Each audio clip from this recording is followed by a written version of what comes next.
I sat alone in my empty apartment, holding the engagement ring in my hand. The same ring I had slipped onto Jessica's finger 6 months ago at Cannon Beach, when the sunset painted the sky orange, and she said yes through happy tears. 3 years we had been together. 3 years of building what I thought was something real, something unbreakable. I thought I knew her. I thought we were planning a future, a family, a lifetime. But I never imagined the person sleeping next to me every night could destroy everything I loved, then convince my own family I was the monster. Before I tell you how my perfect life turned into a nightmare, I would love to know where you are watching from. Drop your location in the comments below.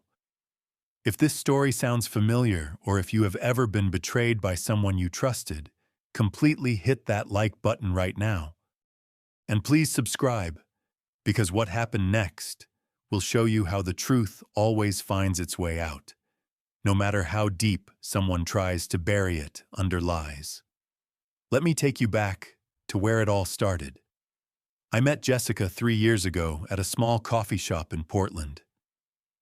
It was one of those rainy October mornings, the kind where the whole city smells like wet pavement and coffee.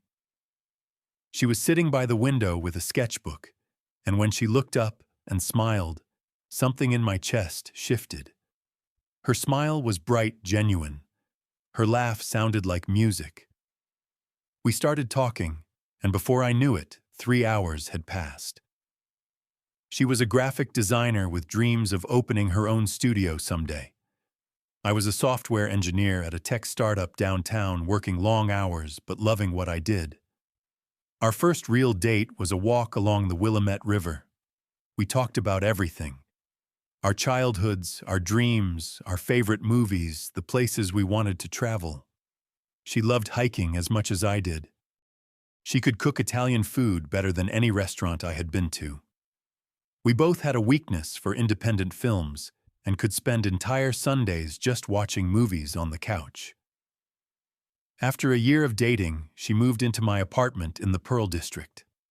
Life felt complete. We would cook dinner together every night, her chopping vegetables while I handled the pasta, both of us laughing at inside jokes. Weekends meant hiking in the gorge or trying new restaurants. We talked about the future, like it was a sure thing.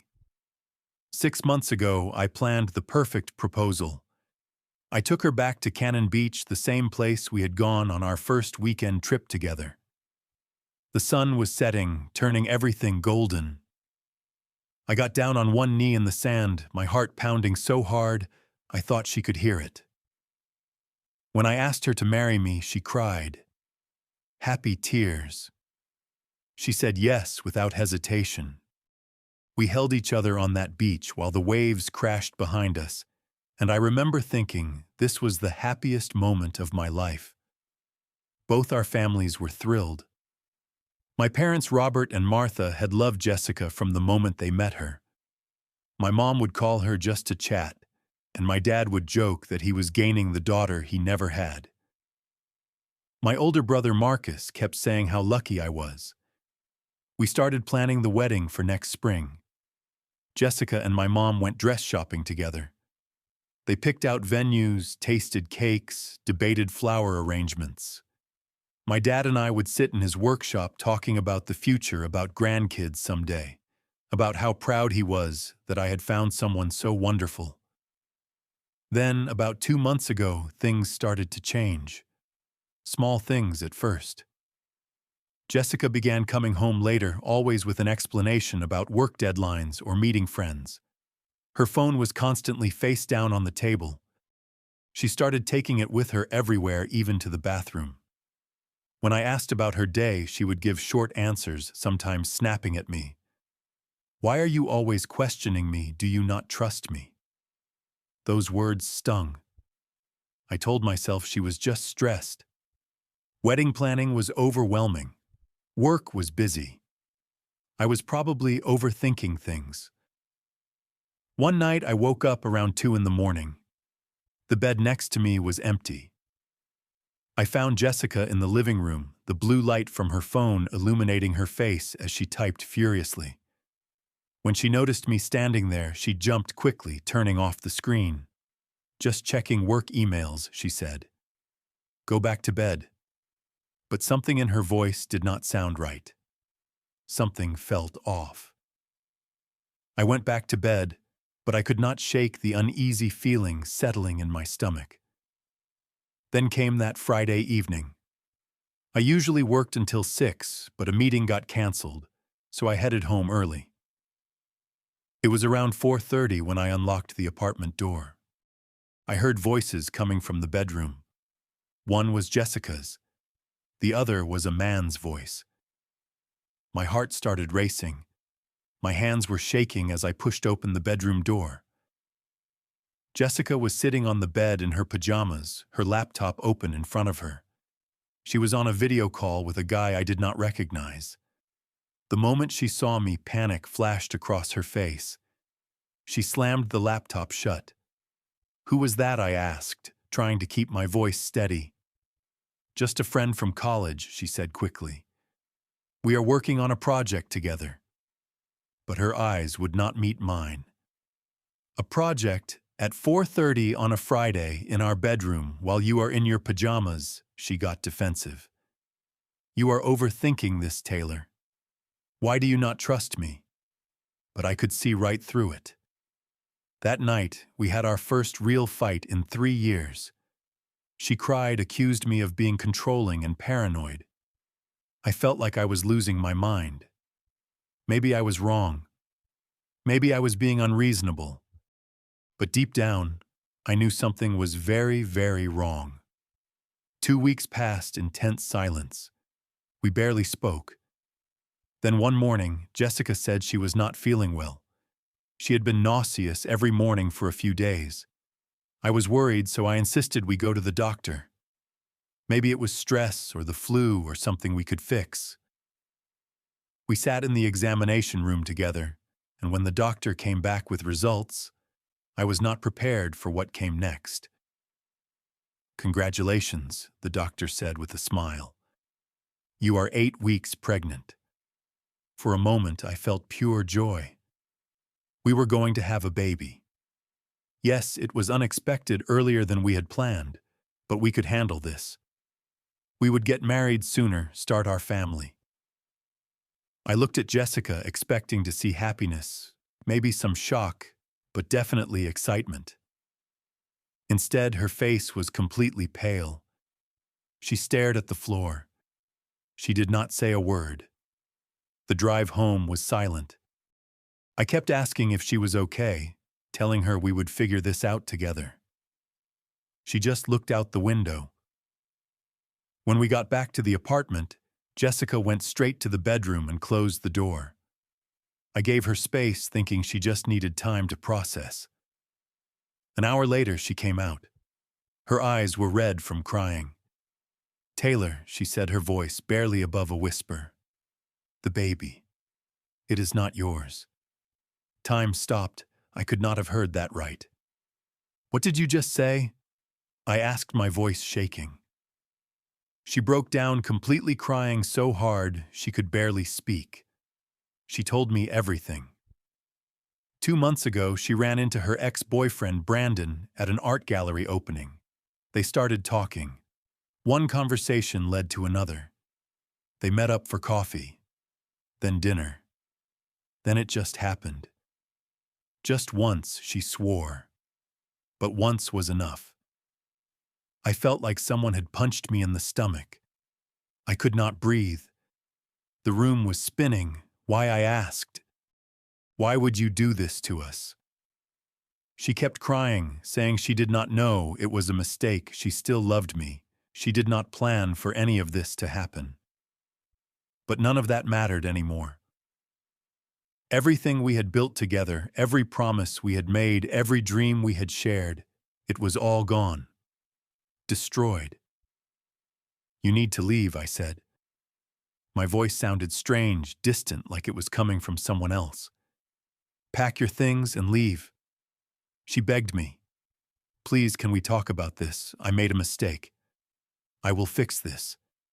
But there was nothing to fix. There is nothing to fix, I told her. You destroyed everything. That night I sat in the living room while she packed a suitcase. I could hear her crying in the bedroom, but I felt numb, empty. When she came out with her bag, she looked at me one last time. I am so sorry, Taylor. Then she left. The door closed and I was alone in an apartment that suddenly felt like a tomb. I sat there for hours, staring at nothing, trying to process what had just happened. The woman I loved, the woman I was going to marry, had cheated on me and was carrying another man's child. But somehow that was not even the worst part. The worst part was still coming.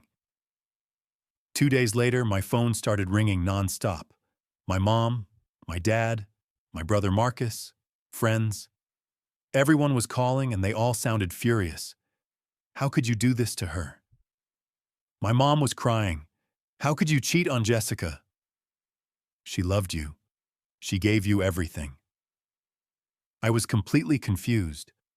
What are you talking about? I did not cheat. She is the one who cheated on me. The baby is not even mine. But my mom was not listening. Do not lie to me, Taylor.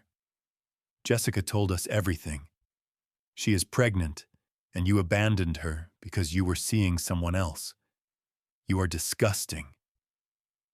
I could not believe what I was hearing. Jessica had gotten to my family first. She had told them a completely different story.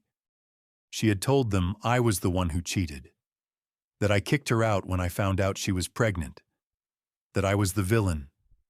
I tried calling her, but she had already blocked my number. I tried to explain to my parents, but they would not listen. My dad said Jessica had come to their house crying that she had shown them messages, evidence of my supposed affair. When I asked to see these messages, he refused. I do not want to hear your excuses, he said. You are my son, and I am ashamed of you.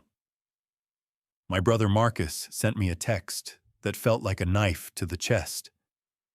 You are disgusting. How could you do this to a pregnant woman? I hope you can live with yourself.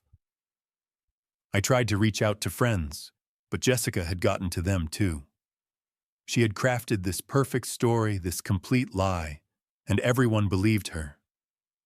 No one wanted to hear my side. No one cared about the truth.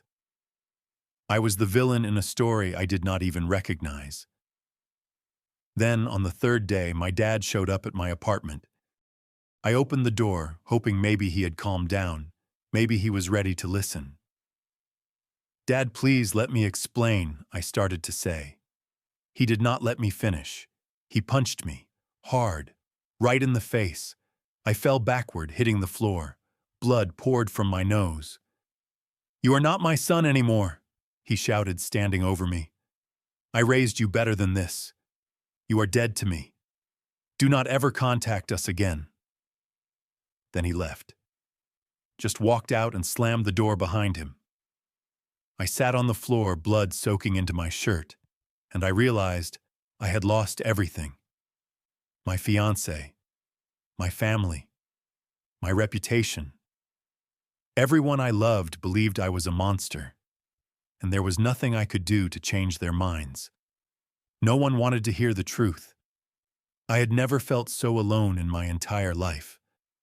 For a week, I barely left my apartment. I called in sick to work.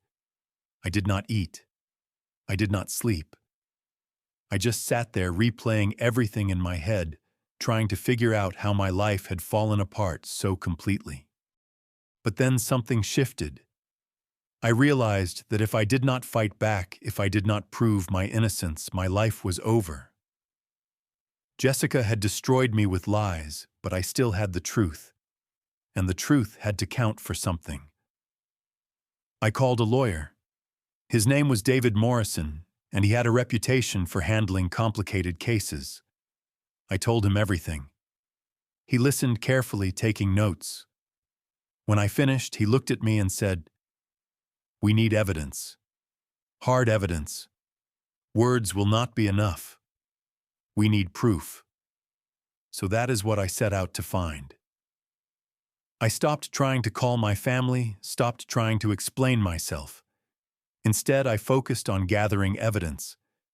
I remembered that Jessica had used our shared laptop all the time.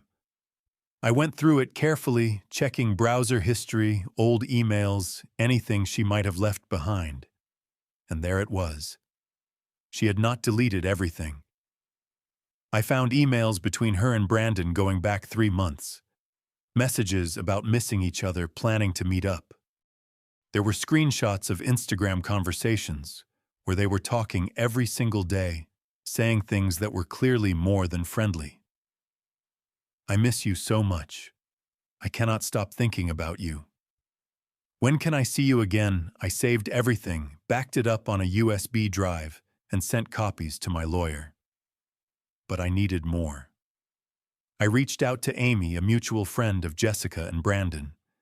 At first, she was hesitant to get involved, but when I explained what Jessica had done, how she had lied to everyone, Amy agreed to help.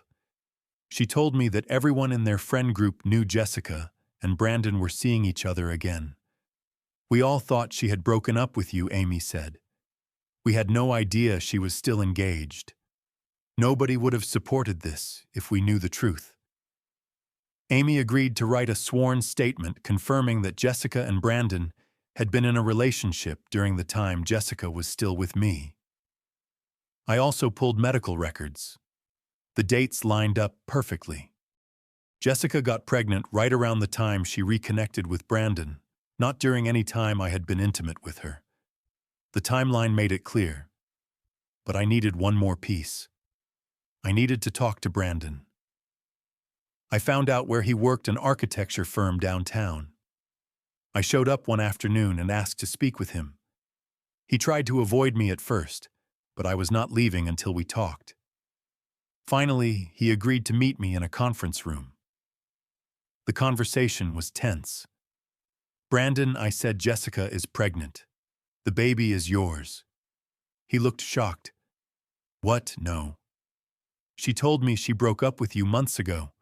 She said you two were over. I shook my head.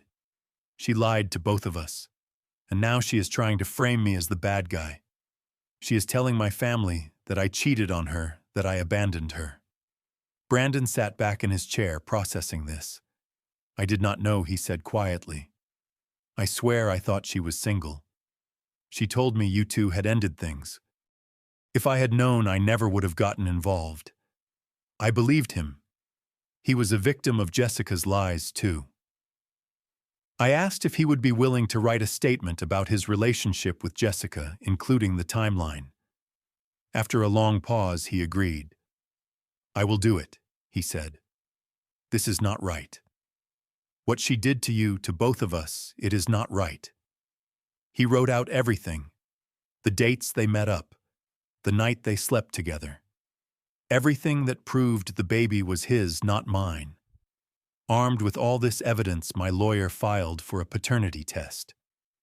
We sent an official request to Jessica through her lawyer. At first she refused, but when she received a court order, she had no choice.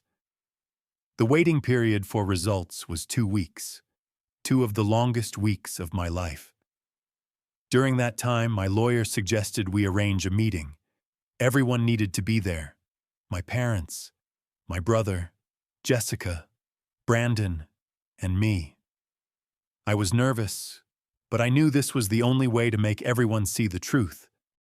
The meeting was set at the lawyer's office on a Tuesday afternoon. My dad almost did not come. He told the lawyer he wanted nothing to do with me. But David Morrison was persuasive. If you do not come, you will regret it for the rest of your life, he told my father. That was enough.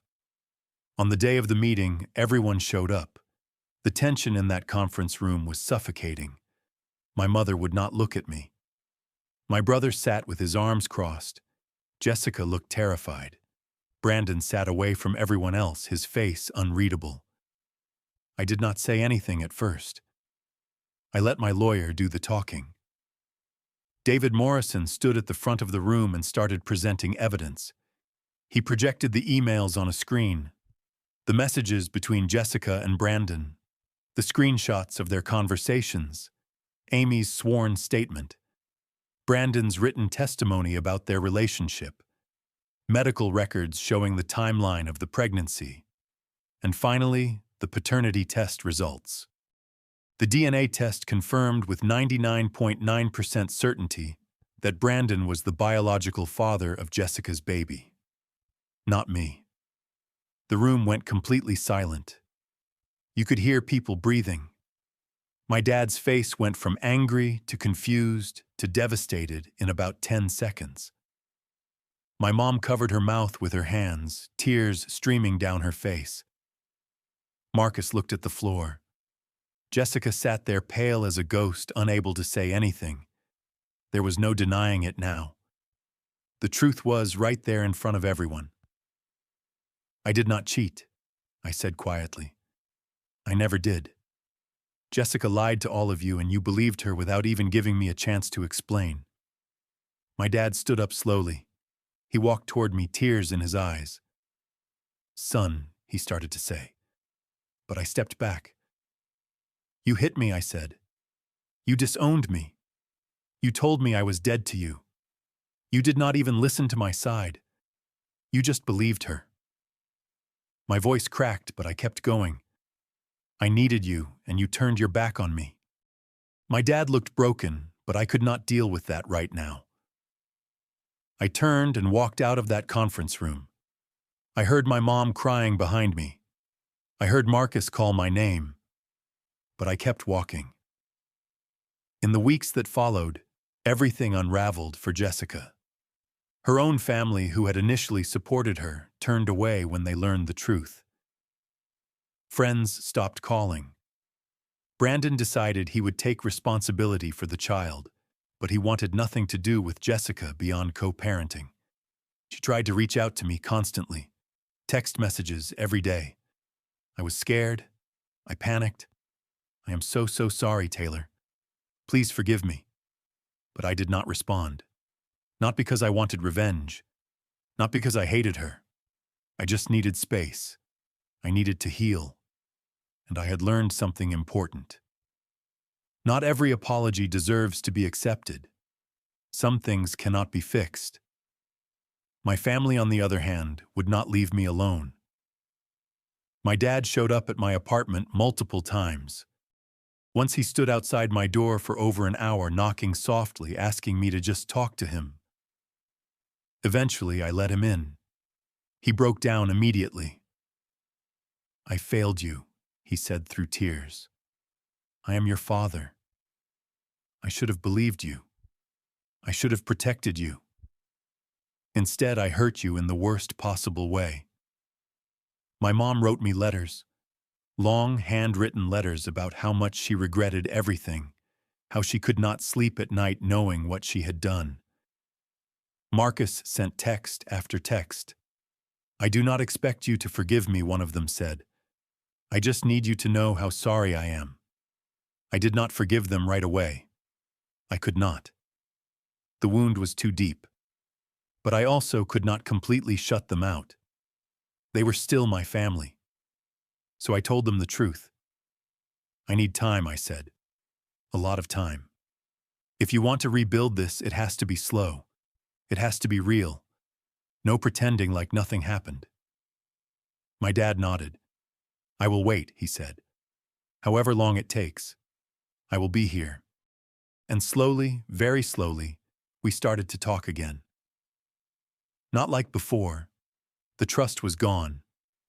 But maybe eventually we could build something new. During this time, I focused on myself. I started going to therapy.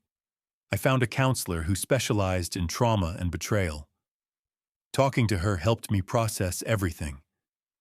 She taught me about boundaries, about how to trust again, about how to not let this experience make me bitter. I spent a lot of time alone, but not in a sad way. I went hiking in the Columbia River Gorge every weekend. I took up yoga. I read books I had been meaning to read for years. I reconnected with old friends, the ones who had believed me from the beginning.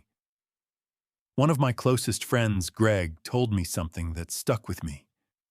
You handled this like a champion man, he said one night over beers. Most people would have completely fallen apart. I shrugged. I almost did. But then I realized something. The truth does not need you to yell or fight. It just needs you to be patient and let it come to the surface. And that is exactly what I did. I let the truth speak for itself. Slowly, I started to feel lighter. The anger faded. I did not hate Jessica anymore. I just felt sorry for her. She had destroyed her own life trying to cover up a mistake. As for my family, after about 6 months, we reached a new normal. I started having dinner with my parents once a month. The relationship was different now. There were boundaries that had not existed before. But there was also a new kind of respect. They had learned that trust once broken takes years to rebuild. And I had learned that forgiveness does not mean forgetting. It just means choosing not to carry the anger anymore. I realized something important through all of this. Trust is the most fragile thing in any relationship. It is also the most important. I used to think love meant trusting someone blindly, giving them everything without question. Now I know better. Love means trusting wisely. It means paying attention to red flags. It means believing someone when they show you who they really are. And it means knowing that no matter what happens, you can trust yourself to get through it. If you are going through something similar right now, if someone has lied about you or betrayed you, I want you to remember this. The truth is your best weapon. Not anger, not revenge, just the truth.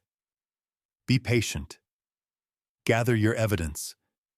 Let the facts speak for themselves. It might take time, but the truth always comes out eventually. I do not know if I will ever fully trust someone the way I trusted Jessica. That kind of innocence is gone. But I do trust myself now. I trust my judgment. I trust my strength. And honestly, that might be even more important. Some days I wonder if Jessica ever thinks about what she did. Does she regret it? Does she understand the damage she caused?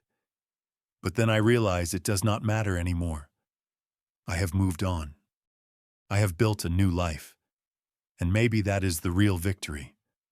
Not making her pay for what she did, but choosing to let it go and move forward. Because holding on to anger is like drinking poison and expecting the other person to get sick. I refuse to let her mistakes poison my future. So I want to ask you something. Have you ever been in a situation where someone lied about you? Where people believed the worst without hearing your side?